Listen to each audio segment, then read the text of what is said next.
ጌታችን ኢየሱስ ስለ ሁላችን ሞተና በሶስተኛው ቀን ከሙታን ተለይቶ ተነሳ። አይኮ ወላሂ በጣም እኮ ነው የሚገርመው የክርስቲያኖች ነገር።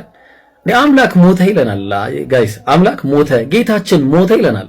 ሰላም እንዴት ናችሁ? እግዚአብሔር ይመስገን። አንደኛ ቆሮንቶስ 15:3 መጽሐፍ እንደሚል ክርስቶስ ስለ ኃጢአታችን ሞተ ተቀበረም፣ መጽሐፍ እንደሚል በሶስተኛ ቀን ተነሳ። ስለዚህ ክርስቶስ ኢየሱስ እንደሞተና ሞትን ድል አርግቶ እንደተነሳ በሶስተኛው ቀን መጽሐፍ ቅዱስ ነው የሚነግረን። እኛ የነቢያቱንና የሐዋርያቱ አስተምሮት የሆነውን መጽሐፍ ቅዱስ እንጂ የምንከተለው ድግም ተሰርቶበት ከሚስቶቹ ጋር ወሲብ ሳያደርግ ያደረገ የሚመስለው ሙሐመድን አይደለም የምንከተለው። በሳሂህ አልቡኻሪ 60:63 ላይ ሙሐመድ ድግም ተሰርቶበት ከሚስቶቹ ጋር ግንኙነት ሳያደርግ ያደረገ ይመስለው ነበርና ታማሚ ነበር። እሱን አይደለም እኛ የምንከተለው። እንዴት ነው የምታስቡት? እሺ አሁን አምላክ ይሞታል ወይ ነው ጥያቄው። አምላክ አይሞትም። በመጽሐፉ መሰረት እንደምናውቀው አንደኛ ጢሞቴዎስ 6:16 ላይ እሱ ብቻ የማይሞት ነው። በቃ አምላክ በባህሪው አይሞትም፣ መለኮት አይሞትም። እኛም አምላክ በባህሪው ሞተ ብለን አናምንም። አምላክ በስጋ ሞተ። አንደኛ ጴጥሮስ 3:18 ላይ እንደሚናገረው ክርስቶስ ደግሞ ወደ እግዚአብሔር እንዲያቀርብ እርሱ ጻድቅ ሆኖ ስለ አመፀኞች አንድ ጊዜ በኃጢአት ምክንያት ሞቷልና በስጋ ሞተ፣ በመንፈስ ግን ሕያው ሆነ፣ በእርሱም ደግሞ ሄዶ በወይኔ ለነበሩት ነፍሳት ሰበከላቸው ይላል። ስለዚህ በስጋ ሞተ ብለን ነው የምናምነው። ጌታም እንደተናገረው በራእይ 1:18 ሞቼ ነበርኩ፣ እነሆ ከዘላለም እስከ ዘላለም ሕያው ነኝ፣ የሞትና የሲኦል መክፈቻ አለኝ ይላል። ከዘላለም እስከ ዘላለም ሕያው ደግሞ አምላክ ብቻ ነው።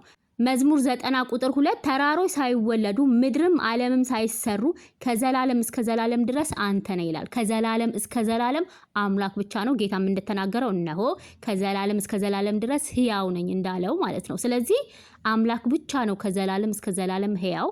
ስለዚህ እኛም የምናምነው ምንድነው? በስጋ ሞተ ብለን ነው የምናምነው። አዎ አምላክ በባህሪው አይሞትም። ጌታችን ተነሳ ይላል። ማን በራሱ እኮ አልተነሳም። ያሰሳው አምላክ ነው። ሐዋርያት ሥራ ዮሐንስ ወንጌል 2:19 ይህን ቤተ መቅደስ አፍርሱት በ3 ቀንም አነሳዋለሁ አላቸው። ስለዚህ አይሁድ ይህ ቤተ መቅደስ ከ46 ዓመት ጀምሮ ይሰራ ነበረ፣ አንተስ በ3 ቀን ታነሳዋለህን አሉት። እርሱ ግን ስለ ሰውነቱ ቤተ መቅደስ ይል ነበር። ስለዚህ በሶስተኛው ቀን ራሱ እንደሚያስነሳ እየነገራቸው ነበር።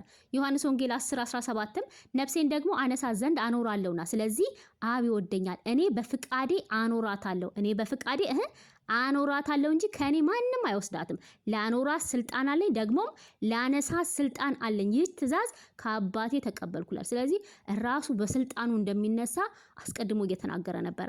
አብ አስነሳው፣ መንፈስ ቅዱስ አስነሳው፣ እኛ ችግር የለብንም። ምክንያቱም አንድ እግዚአብሔር ብለን ስለሆነ የምናምነው አብ፣ ወልድ፣ መንፈስ ቅዱስ አንድ እግዚአብሔር ብለን ስለምናምን። የሐዋርያት ሥራ 2:32 ላይ እግዚአብሔር አስነሳው ይላል። ሮሜ 8:11 ላይ ደግሞ መንፈስ አስነሳው ይላል። ስለዚህ ራሱም ተነሳ፣ መንፈስ ቅዱስም ማስነሳው፣ አብም ማስነሳው፣ ችግር የለብንም።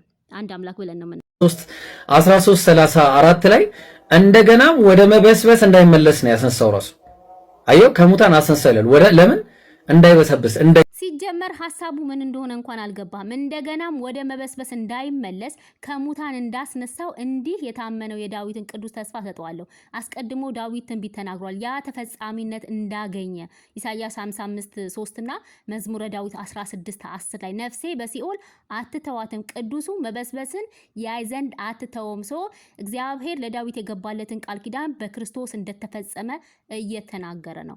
ሞት ለዘላለም መሸነፉን፣ ትንሳኤው ዘላለማዊ እንደሆነ እየተናገረ ነው እንጂ